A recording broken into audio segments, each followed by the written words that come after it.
بسم الله الرحمن الرحيم ومن أحسن قولا ممن دعا إلى الله وعمل صالحا وقال إنني من المسلمين. السلام عليكم ورحمة الله وبركاته. إن الحمد لله نحمده ونستعينه ونستغفره ونعوذ بالله من شرور أنفسنا ومن سيئات أعمالنا من يهده الله فلا مضل له ومن يضلل فلا هادي له وأشهد أن لا إله إلا الله وحده لا شريك له وأشهد أن محمدا عبده ورسوله صلى الله تعالى عليه وعلى آله وصحبه وسلم تسليما كثيرا। আম্মাবাদ, সম্মানিত শ্রোতা দর্শক মন্ডলী, আল্লাহ রাব্বুল আলামিনের প্রশংসা এবং প্রিয় নবী মুহাম্মদুর রাসূলুল্লাহ সাল্লাল্লাহু আলাইহি ওয়াসাল্লামের উপর সালাত ও সালামের পর আজ রবিবার 17 শাবান 1443 হিজরি মোতাবেক 20 মার্চ 2022 আমাদের ধারাবাহিক আলোচনা নাজাত প্রাপ্ত দলের আকীদা পর্ব নম্বর 84। বিষয়বস্তু, প্রথমে আমাদের একটি ছোট্ট বিষয় রয়েছে, অল্প সময়ে শেষ হয়ে গেলে দ্বিতীয় আর একটি বিষয় শুরু করব। প্রথম যে বিষয়টি তা হচ্ছে আমলগত কুফরি সম্পর্কে একটি সংশয় এবং তার নিরসন, আর তারপরে আলোচনা করব বড় জুলম এবং ছোট জুলম সম্পর্কে। বড় জুলম কোরআন এবং হাদিসের ভাষায় জুলম কত প্রকার ও কি কি, একটি হচ্ছে বড় আর একটি হচ্ছে ছোট, এই বিষয়গুলি সম্পর্কে।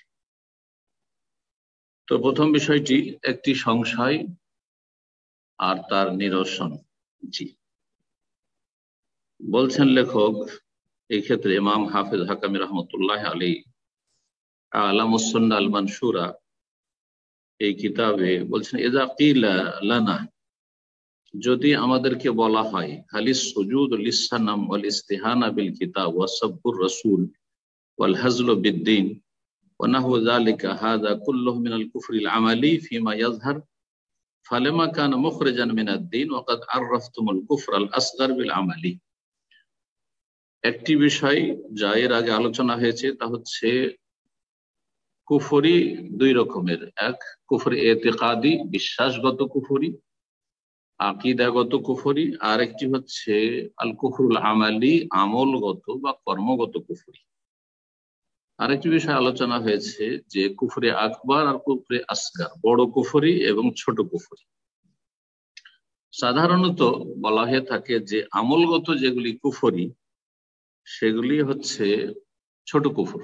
ছোট কুফর যা ইসলাম থেকে বহিষ্কার করে না, ইসলাম থেকে বহিষ্কার করে না। গত আলোচনাতে এই কথা বলা হয়েছে, মা হুয়াল কুফরুল আমালি আল্লাযী লা ইউখরিজ মিনাল মিল্লাহ।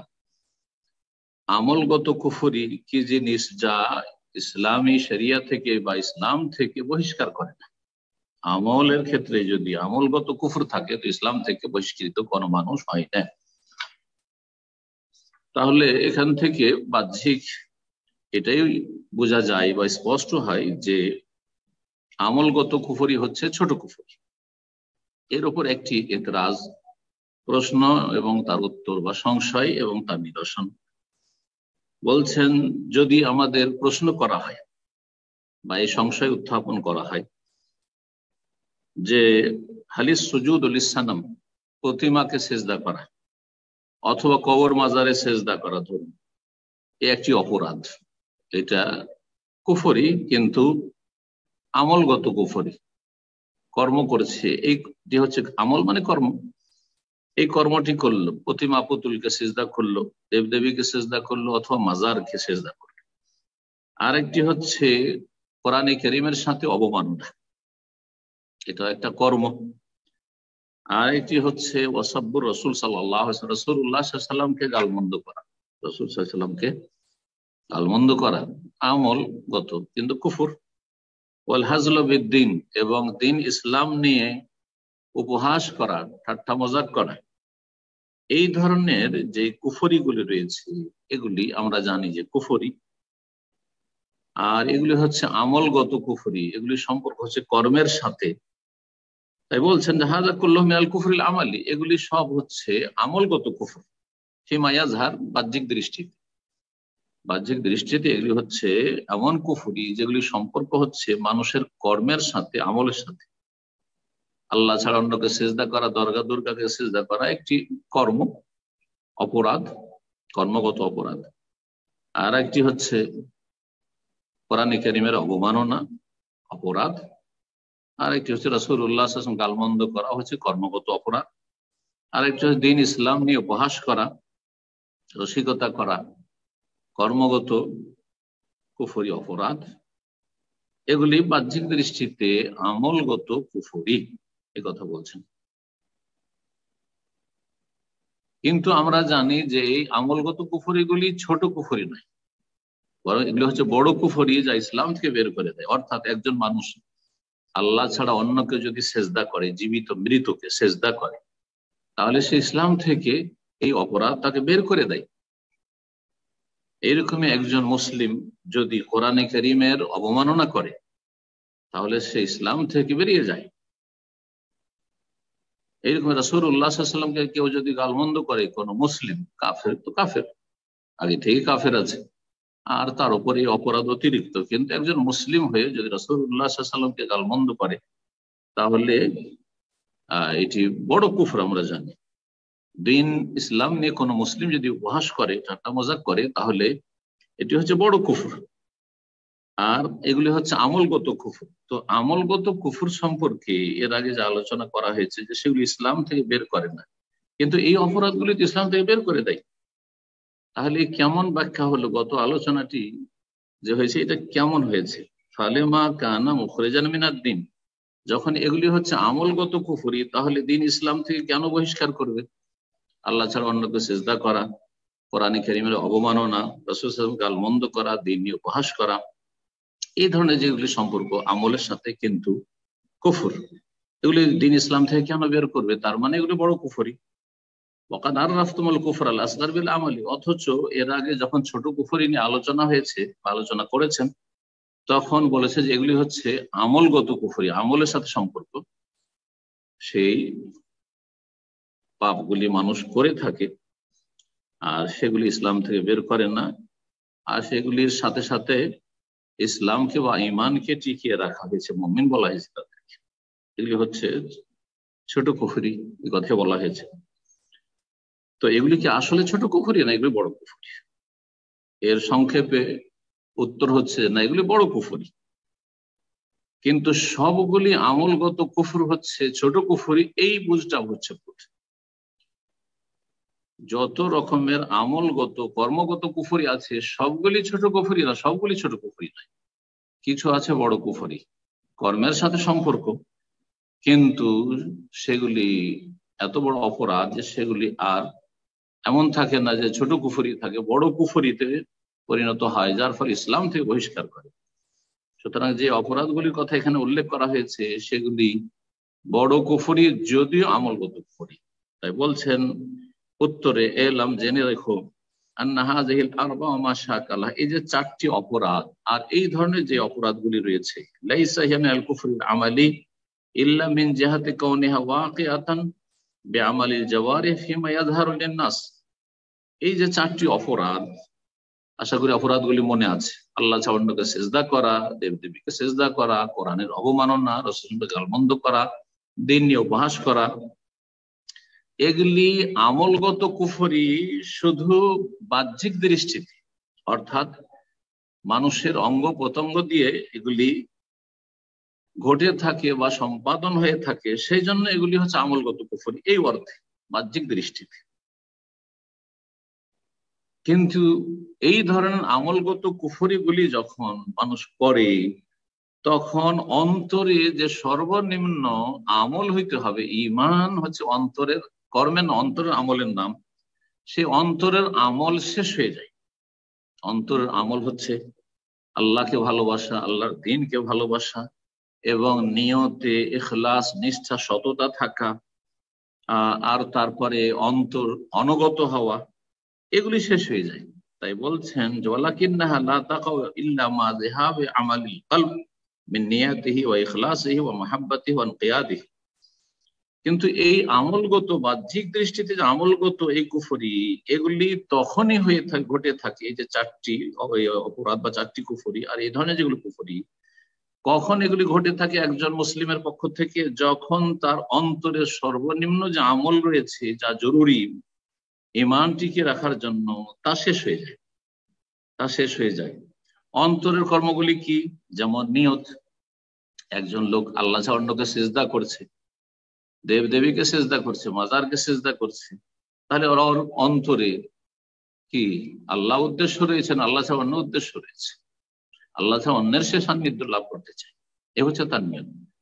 তার মধ্যে ইখলাস নেই, আল্লাহর জন্য ইখলাস নিষ্ঠা হইতো, ইখলাস নেই, ইখলাসের পরিপন্থী শিরক, সে শিরক আল্লাহর সাথে শরীক স্থাপন করে ফেলবে। আল্লাহকে সিজদা করে, আল্লাহ ছাড়া অন্যকে সিজদা করে। একমাত্র আল্লাহ রাব্বুল আলামিনকে অসাধারণ ভালোবাসা দিতে হবে, কিন্তু দেব দেবীকে, দরগা দুর্গাকে অসাধারণ ভালোবাসা দিয়ে দিল।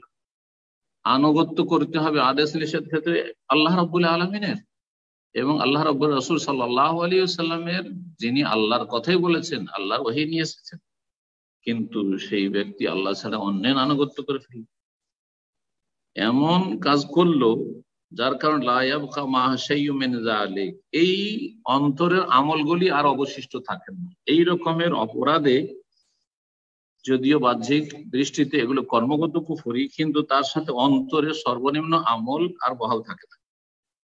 তাই বলছেন ফাহিয়া ওয়া ইন কানাত আমালিয়া ফি যাহির, যদিও বাহ্যিক দৃষ্টিতে এই অপরাধগুলি আমলগত কুফরি, কিন্তু এই অপরাধ যে আমলগত কুফরির অপরাধ, এগুলি বিশ্বাসগত কুফরি পর্যন্ত নিয়ে যায়, গড়িয়ে নিয়ে যায়। ফাইন্নাহা মুস্তালজিমাতুন লিল কুফরি লিইতিকাদি ওয়ালা বুদ, যদিও আমলগত কুফরি বাহ্যিক দেখতে, কিন্তু এগুলি কুফরি যে ইতিকাদের ক্ষেত্রে, বিশ্বাসের ক্ষেত্রে কুফরি পর্যন্ত টেনে নিয়ে যায়। যে ব্যক্তি আল্লাহ ছাড়া অন্যকে সিজদা করে, সে তো মনে করে যে আল্লাহর কাজগুলি সেই দেবদেবী করতে পারে, লক্ষ্মী রুজি দিতে পারে, সরস্বতী বিদ্যা দিতে পারে, খাজা বাবা আমার মনস্কামনা পূরণ করতে পারে, অসাধারণ কিছু করতে পারে। জি হ্যাঁ, তো এসব অপরাধের কারণে ইসলাম শেষ হয়ে যায়। আমলগত শুধু কুফরি থাকে না, বরং বিশ্বাসগত কুফরি চলে আসে সেখানে। ওয়ালাম তাকুন হাযিহি লিতাকা ইল্লা মিন মুনাফিকিন মারিকিন আও মুআনিদিন মারিদ, এই রকমের অপরাধগুলি কে করে? এত বড় আমলগত কুফরিগুলি কে করে? আল্লাহ ছাড়াকে সিজদা করা, নবীকে গালমন্দ করা, কোরআনে কারীম অবমাননা করা, ইসলাম নিয়ে উপহাস করা, এগুলি একমাত্র কার দ্বারা হইতে পারে? যে ইসলাম থেকে বহিষ্কৃত, ইসলামে আসেইনি, ইসলামের গণ্ডিতে এমন মুনাফিক কপটের পক্ষ থেকে হইতে পারে। যেমন মদিনার মুনাফিকরা রাসূলুল্লাহ সাল্লাল্লাহু আলাইহি সাল্লামকে নিয়ে উপহাস করতো, আল্লাহর দ্বীনকে নিয়ে উপহাস করতো, সাহাবায়ে কেরামদেরকে নিয়ে, তাদের ইসলামকে নিয়ে উপহাস করতো। আও মুআনিদিন মারিদ, অথবা অবাধ্য হঠকারীর পক্ষ থেকে হইতে পারে, যে হঠকারী, যার মধ্যে রয়েছে হঠকারিতা, যে রয়েছে অবাধ্য, কোনো পরোয়া করে না, আল্লাহর বিধানের ওহীর কোনো পরোয়া করে না, তার পক্ষ থেকে এই ধরনের অপরাধ হইতে পারে যে কোরআন কারীম অবমাননা করবে, রাসূলুল্লাহ সাল্লাল্লাহু আলাইহি ওয়াসাল্লাম অবমাননা করবে, গালমন্দ করবে, দ্বীনকে তুচ্ছ তাচ্ছিল্য করবে। তাহলে এই রকমের অপরাধের সাথে ইসলাম মোটেই থাকতে পারে না, ইসলাম থেকে বহিষ্কৃত হয়ে, যদিও বাহ্যিক দৃষ্টিতে এগুলি আমলগত কুফর। তাই বলছেন নবী সাল্লাল্লাহু আলাইহি ওয়াসাল্লামের জামানার মুনাফিকদের সম্পর্কে মদিনার, ওয়াহাল হামালাল মুনাফিকিনা ফি গাজওয়াতি তাবুক, তাবুকের যুদ্ধে যে মুনাফিকরা গিয়েছিল রাসূলুল্লাহ সাল্লাল্লাহু আলাইহি ওয়াসাল্লামের সাথে, এবং তারা এই সফরে ইসলামের বিরুদ্ধে, রাসূলুল্লাহ সাল্লাল্লাহু আলাইহি ওয়াসাল্লামের বিরুদ্ধে, সাহাবায়ে কেরামদের বিরুদ্ধে যে বড় আপত্তিকর অপরাধজনক কথা বলেছিল, মন্তব্য করেছিল, সেগুলি কেন বলেছিল? কারণ তাদের অন্তরে রাসূলের ভালোবাসা ছিল না, সাল্লাল্লাহু আলাইহি ওয়াসাল্লাম দ্বীনের মোটি ভালোবাসা ছিল না, ভক্তি ছিল না, কোরআনে কারীমের কোন ইহতিরাম, তাজিম, শ্রদ্ধা তাদের অন্তরে ছিল না।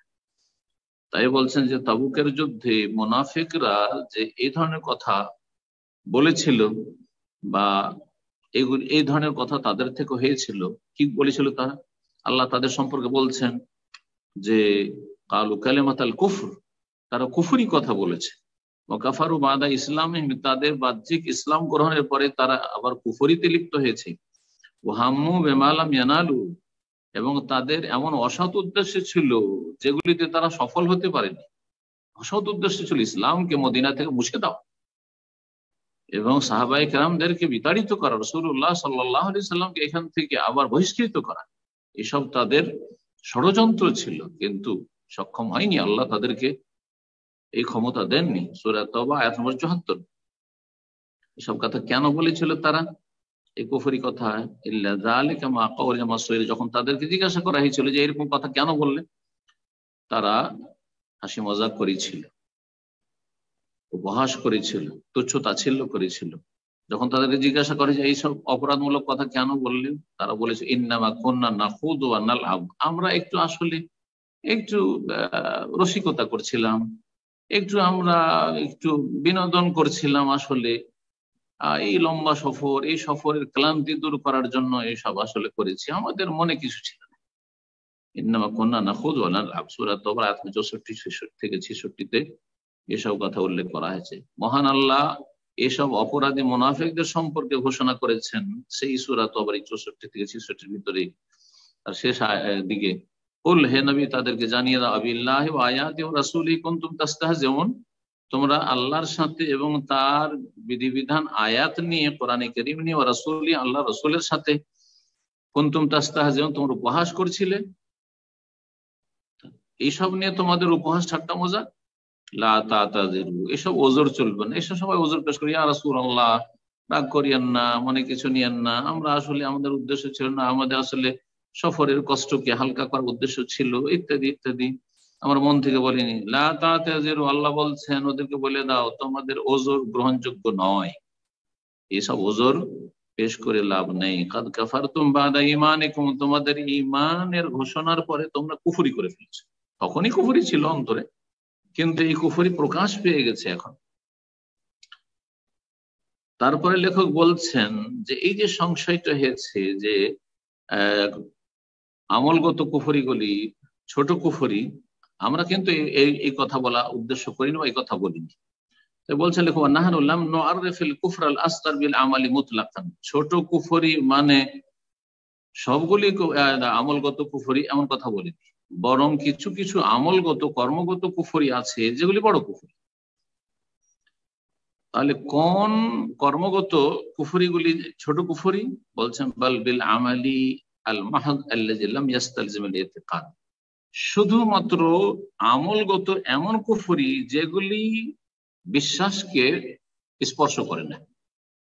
যে মানুষের, যে মুসলিমের যে একটা বিশ্বাস রয়েছে আল্লাহ পরকালে এবং দিনের মৌলিক বিষয় আরকানে ঈমান, যে ঈমানের যে 6টি রুকন, এইগুলি ক্ষয়ক্ষতি করে না বা এগুলিকে স্পর্শ করে না, এগুলি পর্যন্ত পৌঁছায় না, গড়ায় না।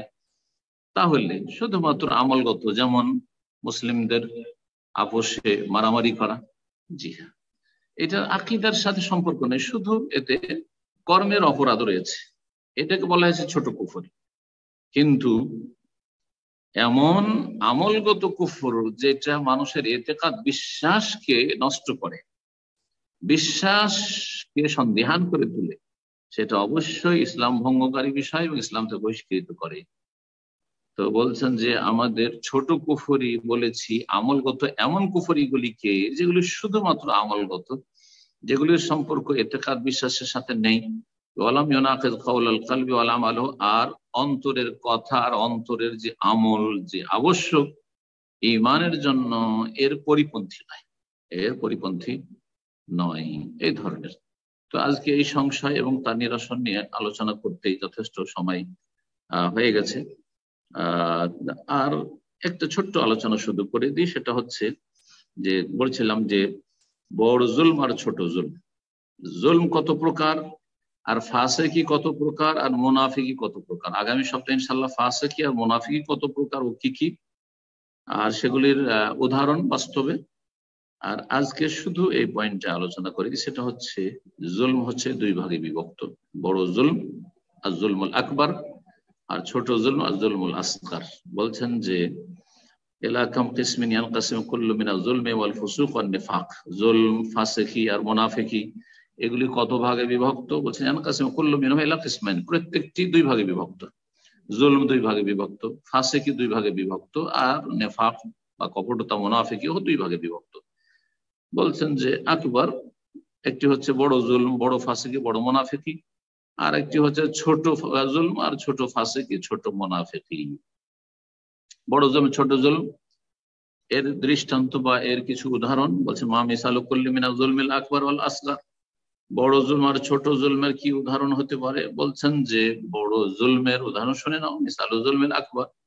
কোরআনে কারিমে আল্লাহ বর্ণনা করেছেন শিরকের জুলম, কুফরির জুলম, নাস্তিকতার জুলম, এই ধরনের জুলম। এমন জুলম যে জুলমগুলি ঈমান ভঙ্গ করে। বলছেন যে মা যাকারাহুল্লাহ তাআলা ফি কাউলিহি, মহান আল্লাহ এই আয়াতে যে বর্ণনা করেছেন সূরা ইউনূস ৮ নম্বর ১৩, ওয়ালা তাদউ মিন দুনিল্লাহি মা লা ইয়ানফাউকা ওয়া লা ইয়াদুররুক। তুমি আল্লাহ ছাড়া এমন কাউকে ডেকো না বা এমন কিছুকে আহ্বান করিও না যে বা যারা তোমার কোনো উপকার করতে পারেন না আর অপকারও করতে পারে না, ক্ষতি সাধনও করতে পারে না। ফাইন ফালতা, যদি এমনটা করো, আল্লাহকে বাদ দিয়ে অন্যকে ডাকো, ইয়া গাউস মাদাদ, ইয়া জিলানি মাদাদ, এভাবে আল্লাহ ছাড়া অন্যকে যদি ডাকো, ফাইন ফালতা, যদি এটা করো, ফাইন্নাকা ইযাম মিনাল জালিমিন, তাহলে তুমি জালেমদের দলভুক্ত হবে, জালেমদের দলভুক্ত। দেখেন, আল্লাহ ছাড়া অন্যকে ডাকা এটা হচ্ছে বড় শিরক, বড় কুফর। আর এটিকে আল্লাহ জুলম, আর এই কাজ যে করে তাদেরকে বা যারা করে তাদেরকে জালেমিন বলেছে। এটি হচ্ছে বড় জুলম। এরকম সূরা লোকমান ৮ নম্বর ১৩-তে আল্লাহ ইরশাদ করেছেন, ইন্নাশ শিরকা লাযুলমুন আযীম ইয়া বুনাইয়া লা তুশরিক বিল্লাহ। লোকমান হাকিম তার ছেলেকে উপদেশ দিতে গিয়ে বলেছেন, হে বৎস, আল্লাহর সাথে শরীক স্থাপন করিও না। ইন্নাশ শিরকা লাযুলমুন আযীম, নিশ্চয়ই শিরক হচ্ছে বড় জুলম। এইরকম সূরা মায়েদার ৮ নম্বর ৭২ আল্লাহ ইরশাদ করেছে, ইন্নাহু মান ইউশরিক বিল্লাহ ফাকাদ হারামাল্লাহু আলাইহিল জান্নাহ। জেনে রাখো যে আল্লাহর সাথে যে শরীক স্থাপন করবে তার উপর জান্নাতকে আল্লাহ হারাম করেছেন, জান্নাতে কখনো যেতে পারবে না। ওয়া মাওয়াহুন নার, তার বাসস্থান হচ্ছে জাহান্নাম। ওয়া মা লিল জালিমিনা মিন আনসার, আর এরা জালেম, এই সব জালেমদের কোনো সাহায্যকারী, সুপারিশকারী নেই। দেখেন, এই আল্লাহ ছাড়া অন্যকে ডাকা বা অন্যকে শরীক স্থাপন করা আর যে অপরাধ, এই অপরাধে জান্নাত হারাম, জাহান্নাম অবধারিত, এবং এরা জালেম, এই জালেমের কোনো সাহায্যকারী নেই। এ হচ্ছে বড় জুলমের কিছু উদাহরণ কোরআন কারীম থেকে। ছোট জুলমের কথা কোরআন কারীমে আল্লাহ বর্ণনা করেছেন। যেমন আল্লাহ রাব্বুল আলামিন দাম্পত্য জীবনে স্বামী স্ত্রীর একের অপরের উপর যে অধিকার রয়েছে সে সম্পর্কে বলতে গিয়ে বলেছেন, মিসালু যুমাল্লাযিনা যালিকা মা যাকারাল্লাহু ফি বিকাউলি ফি তালাক, সূরা তালাক, আল্লাহ রাব্বুল বা তালাক সম্পর্কে আল্লাহ রাব্বুল বর্ণনা করেছেন সূরা তালাকের প্রথম আয়াতে। আল্লাহ বলেছেন, ওয়াত্তাকুল্লাহ রাব্বাকুম, তোমরা তোমাদের প্রতিপালক আল্লাহকে ভয় করো। লা তুখরিজুহুন্না মিন বুয়ুতিহিন্না, স্ত্রীদেরকে তালাক দেওয়ার পরে বাড়ি থেকে তাড়িয়ে দিও না যতক্ষণ পর্যন্ত তালাক রাজি আছে, প্রথম তালাক, দ্বিতীয় তালাক ইদ্দতের ভিতরে আছে। ইদ্দত পার হলে তখন বিচ্ছিন্ন, তখন আর রাখা যাবে, কারণ তার সাথে আর তখন বৈবাহিক আর কোনো সম্পর্ক নেই।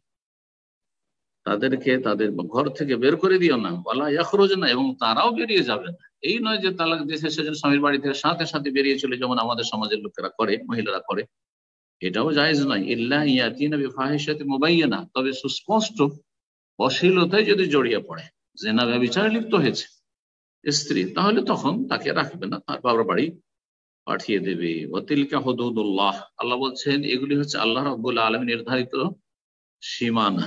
ওয়া মান ইয়াতাআদ্দা হুদুদাল্লাহ ফাকাদ যালামা নাফসা, আর যারা আল্লাহর সীমানা লঙ্ঘন করবে তারা নিজের উপর জুলম করলো, তারা নিজের উপর জুলম করলো। দেখেন, এটি স্ত্রীকে যদি বাড়িতে বের করে দেয় আর এই ধরনের অপরাধ করে, অথবা স্ত্রী যদি ব্যভিচারে লিপ্ত হয়, পরকীয়ায় লিপ্ত হয়, তাহলে জুলম করলো।